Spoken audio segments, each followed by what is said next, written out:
Tonight, fire rips through a home, sending several people to the hospital with critical injuries. Plus, despite a brief reprieve from the smoky skies over southern Ontario, a number of big local events are cancelled. We've had to make the tough decision. And a pair of Premier Doug Ford's cabinet ministers resign following revelations they charged taxpayers for Toronto hotel room stays despite living in the GTA. It's unacceptable, it's not tolerated, and Stan did the right thing.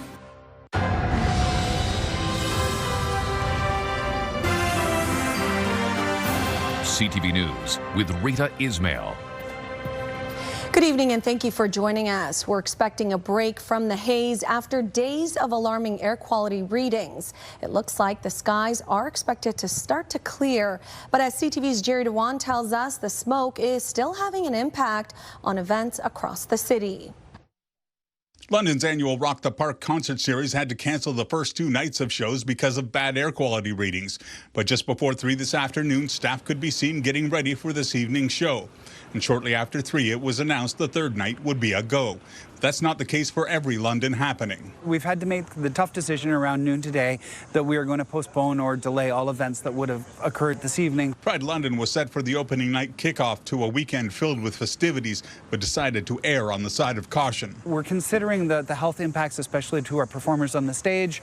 The advisory is not to have any extraneous exercise, so we're going to be not posing any health risk to those folks. Hudson is confident Saturday's events and the Pride Parade on Sunday will be able to happen, the only concern being rain on Saturday. Friday events at city-run facilities have also been impacted by the smoke. The city has canceled a salsa dance night scheduled to take place this evening on Dundas Place. They say they don't want people out in these smoky conditions exerting themselves. The London Majors game at Labatt Park has also been postponed. First responders had to deal with the effects of smoke, prompting the OPP to encourage boaters to stay off the lake at night. As we had an overdue boater, and the visibility was very poor because of the smoke that was coming in from the northern wildfires. So adding to the difficulty of seeing at night, add the smoke to that. Many businesses had to make tough decisions that could impact their bottom line. The operator of Chuck's Roadhouse didn't want to appear on camera, but told CTV News that Chuck's closed their patio for the last 3 days to protect customer health. He says other patios were doing the same. Jerry Dewan, CTV News. Meteorologist Julie Atchison joins us now. Now, Julie, are we expecting a bit of a break from the smoke in the next couple of days? Well, what we're seeing, Rita, right now is the smoke concentration at the surface is not as bad as it has been over the past couple of days. So we're starting to see a slight improvement in those numbers. So we've gone from having hazardous to air quality to unhealthy. So, I mean, it's been extremely terrible over the past couple of days and seeing numbers that we've never seen before. What we're seeing now is some of those concentrations easing off just a bit. So in London, still at high risk, but along that lakeshore of Huron, extreme high risk. So those readings still above 10. We're seeing just outside of London, we're starting to see those numbers improve again ever so slightly, but still high risk. In and around the GTA, we're starting to see some yellow. So that's some good news, and that's what we are looking to get toward. As we look at the smoke in the atmosphere, you can see all of that encompassing the Great Lakes, and this really showing it well and showing where east and north of Lake Ontario starting to see much improvement in terms of air quality. So we have had a shift in our winds. The winds now out of the south, and that's what we've been watching through the day today. So the forecast delivering that. We have some rainfall now coming down towards parts of Grey and Bruce County and the Bruce Peninsula. Also good news, it's been extremely dry. We have some rain in the forecast. So coming up, I'm going to take you through that forecast. As we head through the weekend, we have the chance for scattered showers and thunderstorms. And we'll talk about the air quality. We'll take a look at the cities and where we're ranking in London in terms of the rest of the province. Rita, I'll have that forecast for you coming up in just a few minutes. Thanks so much, Julie. Now, there are nearly 900 wildfires burning across this country tonight, threatening communities and wildlife alike and billowing smoke across a massive chunk of North America. The situation is especially dire in northern Ontario. Evacuation orders have been issued for a number of communities. Others must be ready to leave at a moment's notice. CTV's Heather Wright reports. So we got our building supplies. With a massive forest fire burning about 5 kilometers away, Sean Dufresne has packed up whatever he can into his truck and trailer. This is only the stuff that we can move. There's still 2 permanent residents that's going to burn. The community of Uppsala is about 150 kilometers northwest of Thunder Bay. There's no evacuation order here, but people are being told to leave before things get worse. There are a bunch of communities that have been overrun, and we could be one of them. Uppsala Fire Chief Doug Keesbring says they are doing what they can to protect the town. We'll put one sprinkler system on the roof. Getting sprinklers in place to protect properties like the fire hall. But the town's resources are limited. And with so many fires burning, the province's resources are being stretched as well. They have limited resources for a massive demand this year. This is probably the fire season of a lifetime. And while rain this morning brought some reprieve, it was not enough. We're just good for a little while. We bought a little bit of time, but we have in no way won the war. Communities across the country are fighting battles against fierce and fast-moving wildfires. Roughly 900 fires are burning across the country, forcing thousands of people from their homes. Well, officials have promised more resources to battle the fires and help those affected by them. Many here in the north say they're not seeing enough action. We might not be in southern Ontario, but we are in northwestern Ontario. You're still in Ontario. Like, do you not deserve some rights or something? You feel forgotten? I feel forgotten. Today, Ontario's premier said more than 150 firefighters and over 80 water bombers and helicopters have been deployed to fight these fires. But with more than 190 burning across the province, including 20 new ones today alone, this is an ever-changing situation they are trying to respond to. Heather Wright, CTV News, Uppsala, Ontario. 3 people are in hospital tonight after being critically injured in a morning fire in Old East Village. As CTV's Daryl Newcomb explains, the building was already facing enforcement for fire code violations. Oh my God, who is that? Friends, horrified as victims of a fire on Dundas Street, were rushed to hospital Friday morning. Oh no, Firefighters and paramedics seen providing CPR in front of 745 Dundas Street, even as efforts continued to extinguish the stubborn blaze that tore through the second floor of the building. Lisa Fay says her friend, a young mother, was one of several people pulled from the thick black smoke. I'm pretty worried. They were working on her pretty hard. The officer said she had no pulse when they brought her out. The quick actions and bravery of firefighters saw many people rescued from the smoke-filled building. There were a number of rescues, including 3 individuals that were taken away by EMS in critical condition. Witnesses described several dramatic moments when smoke was first noticed shortly after 10 a.m. I was sitting across the street and I seen a little bit of smoke, and next thing I know, this guy's jumping out the window and this great big cloud of smoke come out. I seen black smoke over by Hewitt Street. I came over and the flames were coming out the front top windows. Daniel Boudreau was able to escape the basement apartment he's lived in for 18 years. I woke up to smoke. The smoke detector was going off. He doesn't know the people that were living on the second floor. For about the last year since the building has a new owner, people left, and it's been squatters, street people in there. According to the London Fire Department, this building was already the subject of some ongoing enforcement activities for violations of the fire code. London Fire Departments work closely with this owner of this building, and I can confirm that there has been a number of fire code violations that have been noted, and charges are before the courts at this time. The Ontario Fire Marshal's office was called to the scene to investigate. We'll collaboratively be working with London Fire and London Police.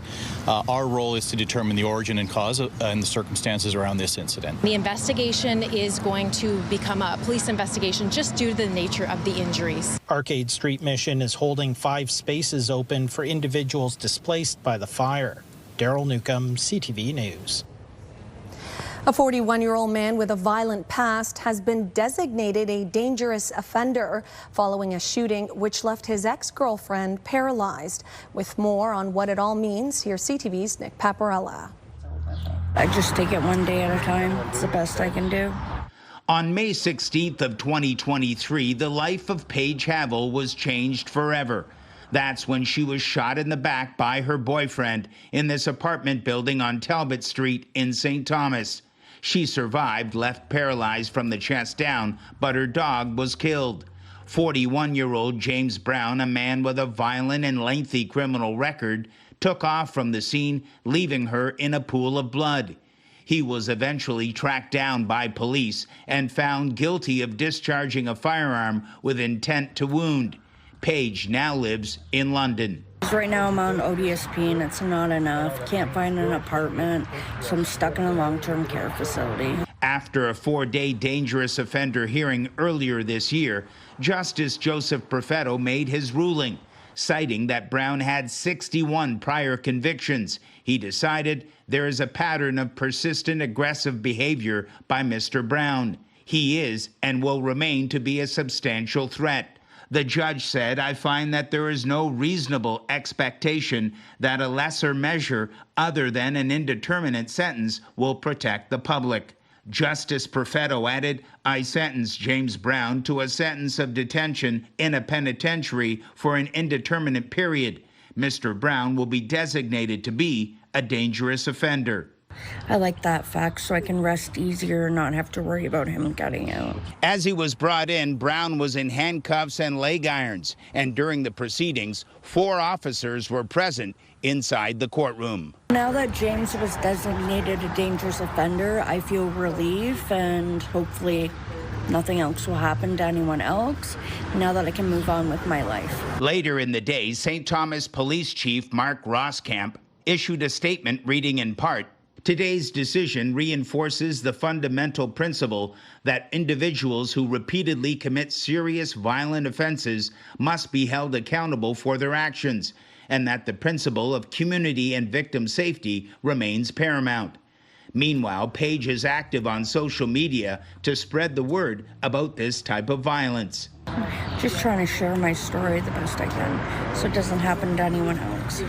Gave me so much anxiety, not knowing what would happen. Now that it's over, I feel awesome. In St. Thomas, Nick Paparella, CTV News. Sarnia fire crews had to rescue a person from a garbage truck this morning. They say around 6 o'clock, a person was sleeping inside a dumpster when it was emptied into the truck. The patient was injured and needed to be stabilized before firefighters removed them through the back of the vehicle. The person was taken to hospital for treatment. A pair of Premier Doug Ford's cabinet ministers have resigned, with one stepping down after it was revealed he charged taxpayers for Toronto hotel room stays despite living in the GTA. CTV's Queen's Park Bureau Chief Siobhan Morris now with more on the departures. Less than a week after a $16,000 hotel tab came to light, Stan Cho has resigned as Minister of Tourism, Culture and Gaming. It's unacceptable. It's not tolerated. And Stan did the right thing. The cost of hotel stays billed to taxpayers, even though Cho lives just 6 kilometers from Queen's Park. The allowance designed to help local MPPs in emergencies. In his resignation letter, Cho writes that he only claimed accommodation on nights the legislature sat late. And on late nights, he made a choice that was easier for him, not stopping to ask how it would look to someone working a double shift. Cho says he made a mistake and has repaid every cent. The opposition leader says it's not enough. The people of Ontario demand answers, and I will say as well, he's not even the worst offender. Public records show the parliamentary assistant to the Minister of Transportation racked up the biggest bill since 2023. Hardeep Grewal, who represents Brampton East, billed taxpayers for over $27,000. Nina Tangri from Mississauga Streetsville had almost $19,000 in hotel bills. And Charmaine Williams of Brampton Centre has been repaid close to $16,000. They can all resign. It's not going to stop me from demanding answers from this premier, because you know what? The rot starts at the very top. The premier wouldn't say if other ministers or parliamentary assistants should step down or if he'll overhaul all expenses. We're changing that policy, and they know how upset I was, and we're going to move forward, and there has to be accountability, and we don't operate that way. That's not in our DNA. The interim Liberal leader isn't sure that's the case. It's a pattern of abuse of taxpayer dollars. But why are we surprised? The premier tried to buy himself a luxury private jet. There's a culture of entitlement in this government, and it starts with the premier. Siobhan Morris, CTV News. It was a story out of southwestern Ontario that went viral across the country. A parking system hack that sent drivers somewhere they never expected. Now, weeks later, there's still no fix. CTV's Jeff Pickle has the latest. It was back in early June when the Elora paid parking system was taken down. Yeah, so I touched it at first because I thought it was a touchscreen. Apparently, a system hack had people scanning the QR code sent to a pornographic website. So I thought it was a legitimate joke, so I scanned the QR code myself. But over a month later, and nothing has changed, with the system still offline. The day of the hack, the garbage bags were put up, and the program charges a parking fee for those visiting Elora, while residents can park free. Today, those visiting the community happy to see the system offline. My sister was parking. We looked for signage, but we didn't end up paying, which worked out. We just noticed that the parking signs were covered where we wanted to park, so we just assumed that there was free parking. Erica Montanaro owns Blackbird Consignment on Metcalfe Street. She says there has been very little information shared from the township. I believe that it was kind of implied by the township that it would be up and running soon. It's been over a month now. The communication hasn't really improved. The township did not provide an interview, but say in the first month of the new paid parking system, they brought in over $144,000. As a councillor, we're always looking for more revenue, and I'm looking forward to this coming back up and running as soon as possible. Centre Wellington councillor Lisa McDonald says council has also been kept in the dark about why the system remains offline.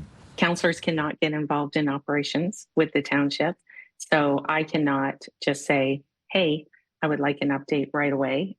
That's not how municipal government works. Many of the tourists we spoke with say they don't mind the free parking, but local businesses say the lost revenue from that paid parking hurts the community. If your reason for doing paid parking is because you want tourism to pay for tourism, this is not tourism paying for tourism because it's the busiest tourism season and there is no revenue coming in. Councillor McDonald says more answers are expected in a council report due the end of the month. Until then, the free parking continues. Jeff Pickle, CTV News, Elora. After being impacted by the awful air quality the last 2 days, tonight's Rock the Park Retro Night Music Festival is a go. CTV News caught up with Jamaican artist Omi, one of the performers from tonight's nostalgic lineup. I think that I found myself a cheerleader. It's going to be a lot of fun, I think, because there's a lot of my friends on there. one in particular, Shaggy. Shaggy is one of the icons from Jamaica, somebody who a lot of artists from Jamaica look up to. So it's going to be a really fun to perform with him.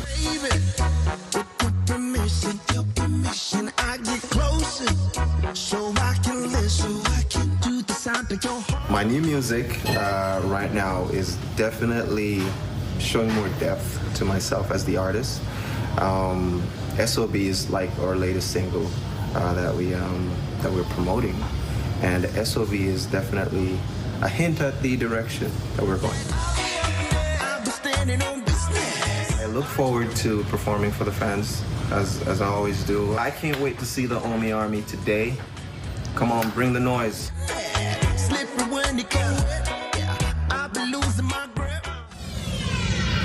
Still ahead, Canada and Mexico engage amid uncertain trade negotiations with America. Plus, a Canadian cabinet maker urges action as the wood industry struggles to survive.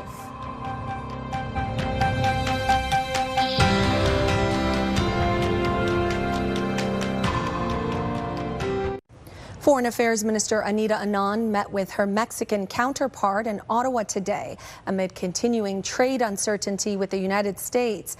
Now, it was the Mexican Foreign Secretary's first official visit to Canada. And as CTV's Rachel Aiello reports, her trip came at a critical time for both countries. A show of alignment today between Canada's Foreign Affairs Minister and Mexico's Foreign Secretary. Mexico is a critical partner for Canada. Though despite her Mexican counterpart asserting the two countries don't have any areas of friction, we only have areas of opportunities. Both are bracing for tense trade talks with the Americans, where they are trying to iron out different issues, an effort the Mexicans appear further ahead on. Very difficult to compare the progress on those substantive points as a whole. The U.S. has triggered annual reviews of the Trilateral Trade Pact. Rather than a 16-year CUSMA renewal both Canada and Mexico wanted. Today, the Mexican foreign minister wouldn't say whether he'd be willing to cut a new deal with Donald Trump alone. Whenever it's necessary, we'll also consult with each other. But of course, there are many issues with which we need to communicate directly with the United States. One such issue for Canada, the Gordie Howe Bridge. Amid continued confusion over what was agreed to see it open, today the Conservatives called out the Prime Minister for what Pierre Poilievre characterized as contradictory statements, calling on Mark Carney to release the deal so Canadians can see for themselves what you negotiated away. I think in due time it will come out, but right now it's likely just a negotiation tactic. Minister Anand said today that as talks heat up, Canada will keep working on all fronts to strengthen both bilateral ties as well as the North American relationship as a whole. Rachel Aiello, CTV News, Ottawa. American tariffs have been devastating for manufacturing sectors across Canada. The wood product industry feels it has been hit twice by 25% tariffs and competition from a flood of imports from countries around the world. CTV's Abigail Beeman went to a plant in Quebec to learn more and tells us what the industry is calling for during what they say is an emergency. We are in the 50,000 square feet extension. Alain Ouzilot invested $25 million to expand this custom cabinet-making plant, including these robots. And even though any given day sees 15,000 moving parts here, we're running 50% capacity because of this whole situation, that the tariff and the imports. 25% tariffs Donald Trump threatens to double next year, and a flood of imports from companies around the world who see Canada as an attractive alternative to the U.S., where they too face tariffs, means Cabico had to lay off about 200 people. And this is really the part that is hurting the most. Of course, losing sales for a business, it's never good, but when you have to let go people, we're talking about, it's human drama. You know, this is reality, and we love our people. Cabico, as part of the Canadian Wood Products Alliance, successfully lobbied the government for what's called a safeguard inquiry. It allows countries to impose tariffs in a time of emergency, when precisely like this, when there's a flood of product coming into the market. William Pellerin represents them and their call for a 100% plus provisional tariff in the meantime, before the Canadian International Trade Tribunal makes its decision. The results won't be known until February. And that, frankly, is too late for a large number of Canadian producers. We're very much against any sort of preemptive action by the government. The Retail Council of Canada warns tariffs will raise prices for Canadians. Ouzilot disagrees. We're breaking even, but we want to continue to invest. We want to continue to grow. So one of the options we'll have to start continuing protecting our Canadian jobs, will be to look at having operations south of the border, which I would hate to do. The Finance Minister's office tells CTV News it will continue to assess whether more steps are needed while the inquiry is underway. The Canadian Wood Products Alliance says 3,000 jobs have already been lost in Quebec, and by 2028, 7,000 more are at risk. Abigail Beeman, CTV News, Coaticook, Quebec. Meteorologist Julie Atchison joins us once again with the full forecast. Now, Julie, it has been a busy few days for you in the Weather Center. And I know we were chatting earlier, calling it a brief reprieve from the smoke, because, of course, these rankings behind us have changed drastically in the last couple of days. Yeah, and they continue to change hour to hour. So depending on how those winds align, how the winds shift, and the forest fires, of course, it's an evolving situation. So the fires, new fires sparking, continuing to burn. But I wanted to show you the air quality rankings in Ontario Ontario right now. So these are the highest readings in the province. You can see London coming in at number 2 there at 183, and that's about 20 times the guideline value from the World Health Organization. Windsor is topping the list at 245. Let's take a live look in Windsor right now, and you can see the smoke just hanging over the city. It's definitely been a challenging day for many people across the region, a challenging few days. Air quality warnings continue widespread. We are starting to see improvements east of Toronto and in and around the GTA. Today's high temperature hit 28 degrees. It got cool last night. We actually started the day with fog and smoke. Many people reporting low visibility. Temperature across the region right now holding between 24 and 25 degrees in Midwestern Ontario and 26 degrees in London. Smoke in the forecast for tonight. Temperature will be about 20 degrees by midnight, and the winds, as I mentioned, have shifted. We do have that warm front that's just slowly edging its way in, so we're out of that northwesterly flow, but the winds are light. So all that smoke that we've been experiencing and all that smoke that's billowed down from the north is just sitting over southern Ontario. So air quality slightly improving as we push toward midnight, but still localized smoke in the forecast. So as we head into the weekend, we do have a low pressure system coming in. It's already bringing some rainfall into the Bruce Peninsula right now, so northern Grey and Bruce County, you're seeing a bit of rain. That warm front will continue to trek over the region tonight, and hopefully we will continue to see those numbers improve. That forest fire smoke, though, as you can see, just in place across the southern Ontario. Overnight, yes, smoke. Temperatures anywhere between 18 and 20 degrees. If you are near Lake Huron or Lake Erie, the temperature 23. Now that marine layer, that cool layer of air that comes off the lake traps a lot of that pollution in those lower levels, and that's why air quality is much poorer in parts of Midwestern Ontario and along that shoreline of Lake Huron. So that's why your air quality is much poorer than it is areas to the south right now. As we take a look at the next 24 hours, this is the cold front that's coming in tomorrow. This will bring the chance for some rainfall. We will likely see some thunderstorms out of this front. So as that continues to cross, a line of thunderstorms will develop out ahead of it with the potential for some heavy downpours. This will be good news temporarily. It will bring some better air quality to the area, of course, with that rain coming in. The front will shift our winds from the southwest tomorrow back to the northwest. So what we'll be keeping an eye on is if that smoke can mix back down to the surface. And this is going to be a problem in the coming days because the forest fires continue to burn. So again, we get that funnel down to the surface with the smoky conditions. Every time one of these weather systems comes in, we will see improving conditions. But again, this is something that we're going to have to watch as we push through the next few weeks and into the summer.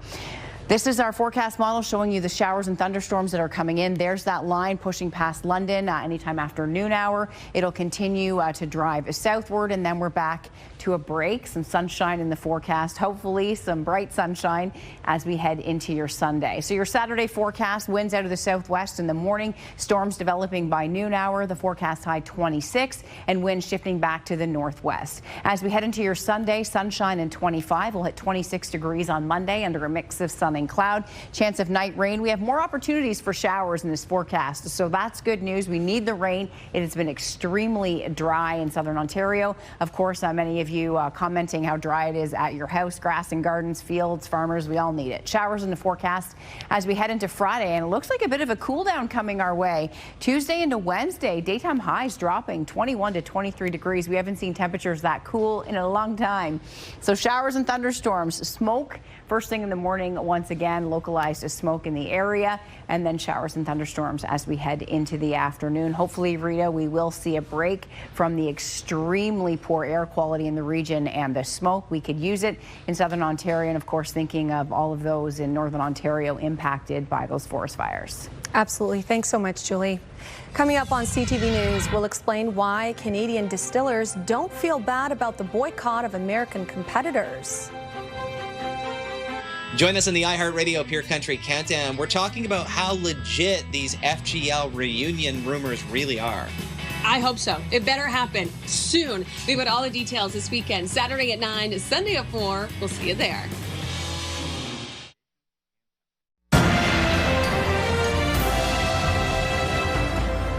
The hazy and smoky conditions are having an impact on some Ontario wineries. Many wineries rely on tourists to visit at this time of year, but some are experiencing a greater number of cancellations due to the smoky conditions. Meanwhile, other wineries are being forced to move all their outdoor events inside. However, the wineries say the conditions have not impacted their grape crops. And American booze remains off the shelves in this province, but a local producer is wondering why it's so hard to get Ontario products sold south of the border. CTV's Heather Centerin has more on his suggestion to support Canadian businesses. Sales at Dixon's Distilled Spirits in Guelph have been free-flowing since Ontario banned American alcohol in March 2025. We've seen some sales increase also across LCBO, Manitoba, Saskatchewan. We've had more interest out in the eastern province as well. While U.S. politicians have been pushing for the booze ban to be reversed, the distillery owner says selling his product in the States versus locally is like night and day. We've sold about 50 cases in California in the last 2 years, and we've sold about 50 cases this week with LCBO. He says it's not fair. American brands get red carpet access through LCBO as the government crown corporation when there isn't a ban, but Canadians face more barriers trying to get the same treatment south of the border. When I go to the States, I have to deal with multiple markets, multiple distributions, multiple agencies. He says he wishes it wasn't a one-way street when it comes to market access. I walk into LCBO store and I see California sections and American whiskey sections.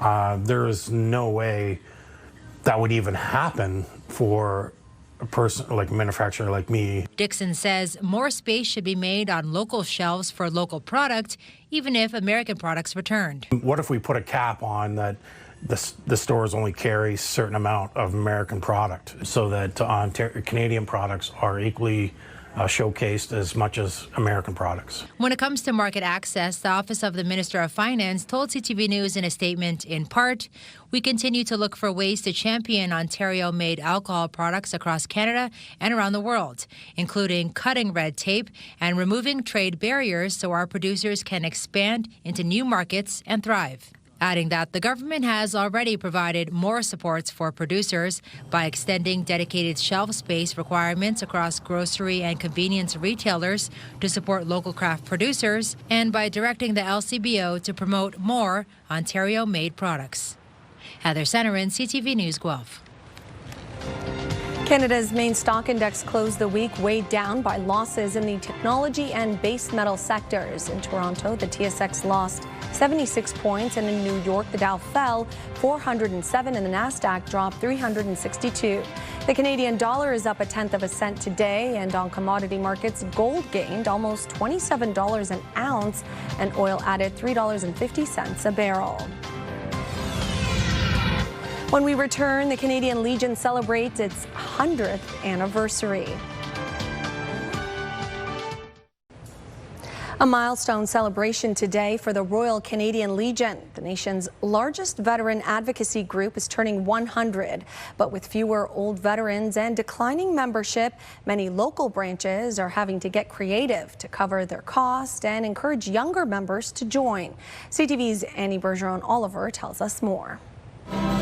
In many areas of the country, the Legion is a community hub. And you served with? In Orleans, it's not just a place to eat and drink. It's a place to play cards and billiards, to learn to line dance, and even jam out. It does have a real meaning, a meaning for people who can enjoy being here. And some come in because we got no place else to go. The Legion has always been a safe space for veterans and their families, filled with specialized programs and supports. But in recent years, many branches struggling with declining memberships have started reaching further into the community, offering activities and events to make younger people and those who have never served feel more welcome. We do want to attract those people because we want the organization to survive going forward. And it's all about remembrance. The Royal Canadian Legion was officially founded in 1926 as a way to bring together veterans advocacy groups after the First World War. Today, there are more than 1,300 local branches that all support veterans, advocate for their rights, and ensure the act of remembrance continues. Today in Ottawa, that 100 years of service marked by a special ceremony at the National War Memorial, all about the importance of sacrifice and service. It's very important to remember the past, and particularly when somebody's given their life so that we can have what we have, you know. A mission of remembrance and a dedication to military and RCMP members that the Royal Canadian Legion pledges to prioritize over its next 100 years. To support veterans is our main goal, and of course that's what we're most proud of. Annie Bergeron-Oliver, CTV News, Ottawa. Breathing in wildfire smoke is bad for the lungs, but experts are raising concerns about the impact it can have on our brain. Researchers at the University of Calgary say tiny particles from smoke can slip into the bloodstream or get to the brain directly through the nose. When toxins reach the brain, they can cause inflammation, resulting in fogginess, lack of focus, and headaches. Increased exposure to the particles can also cause long-term damage to brain cells, which can lead to cognitive decline.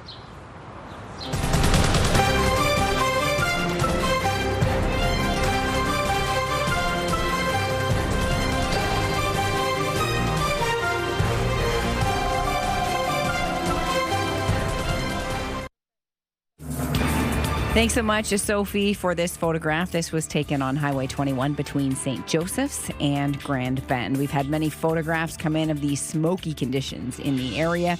We are starting to see some improvement. We have the risk of scattered showers as we head into your Saturday afternoon with the possibility of a thunderstorm. Lots of sunshine in the forecast as we wrap up the weekend on Sunday. Smoke from the Canadian wildfires is blowing south of the border, creating terrible air quality conditions for millions of Americans as well.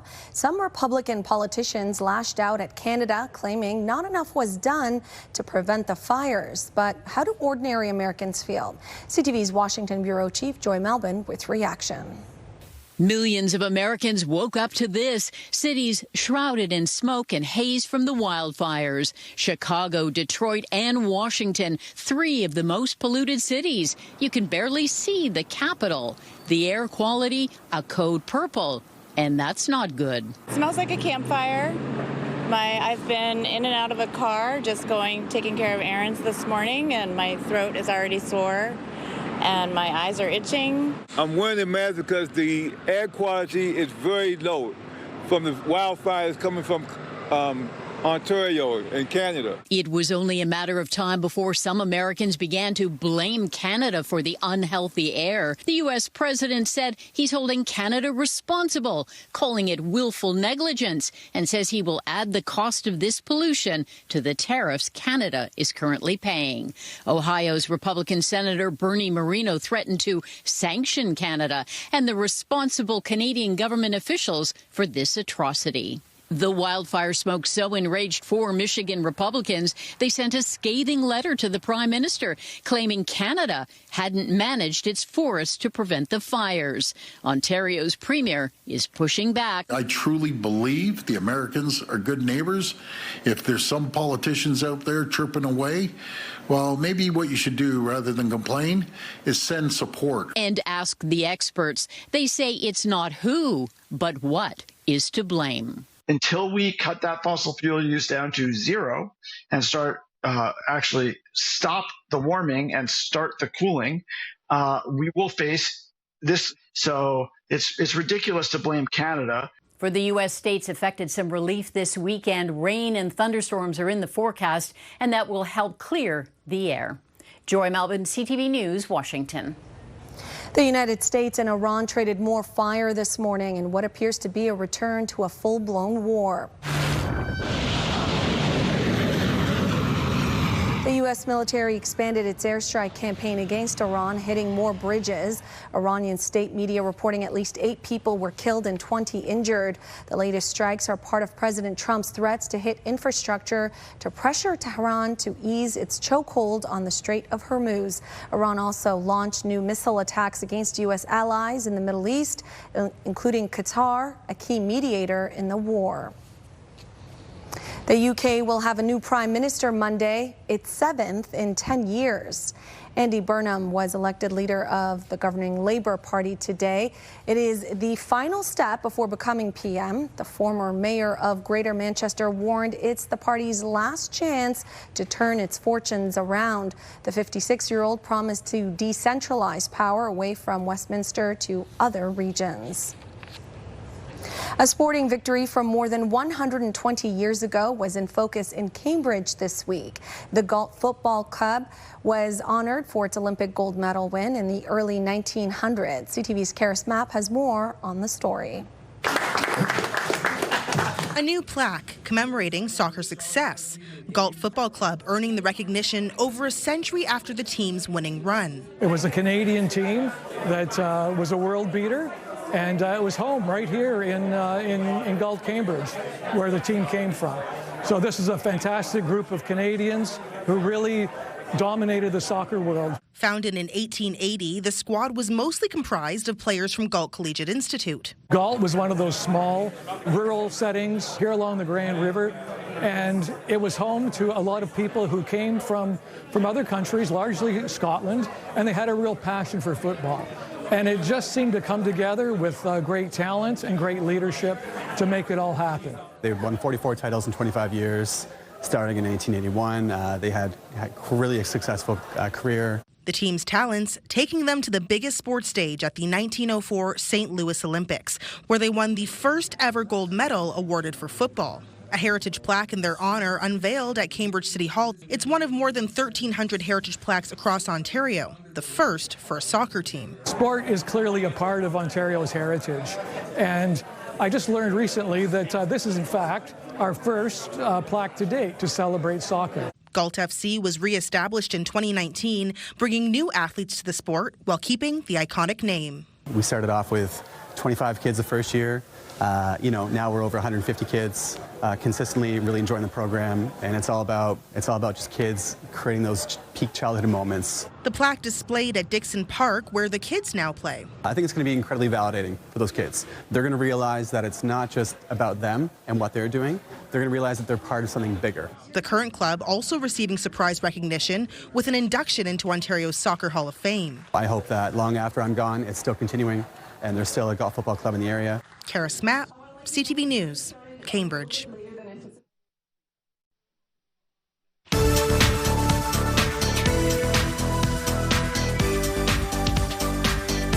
On July 17, 1980, Terry Fox and his Marathon of Hope ran into London down Dundas Street, cheered on by his supporters lining the sidewalks. In Victoria Park, he was offered the keys to the city.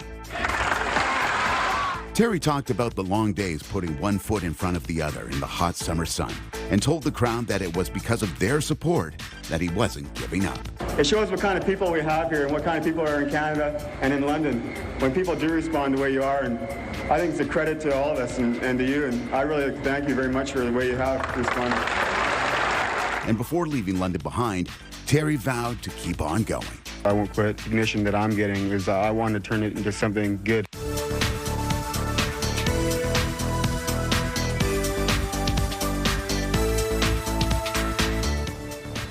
We have some sad news to share as we close tonight's newscast. Last week, a longtime member of our team passed away. Doug McGladdery worked at this station for 46 years. In memory of Doug, we look back at his career with a story from Sean Irvin when he retired back in 2005. For Doug McGladdery, working in television has always been about people. And it's his colleagues and the public he's encountered he'll miss the most. 46 years ago, the 18-year-old had stars in his eyes when he accepted a part-time job working at CFPL TV. He was supposed to answer the phones, but instead spent most of his time in the studios. It was the age of live TV. So I sort of got involved with that and bugged people to try this and try that, and they let me. And the next thing I know, I had myself a full-time job. That first TV job was as a boom operator for live productions. But starting in 1965, Doug became primarily a news camera person. For 40 years, you could safely say he's filmed the recent history of southwestern Ontario. Doug's dedication to get the job done was evident in every story. For the past several years, his main job has been operating our live microwave truck. He says it's been a great position to ease him into retirement, except for one day 3 years ago when the truck caught fire on Warrencliffe Road. Doug, being the dedicated newsman he is, got out and filmed it. I would shoot any other large fire, so I picked up my camera and started shooting the fire.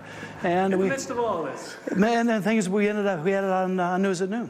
Fellow news camera person Andy Mendham has worked with Doug for the past 40 years. He would spend a lot of time making sure that the product, met his standards, and they were high.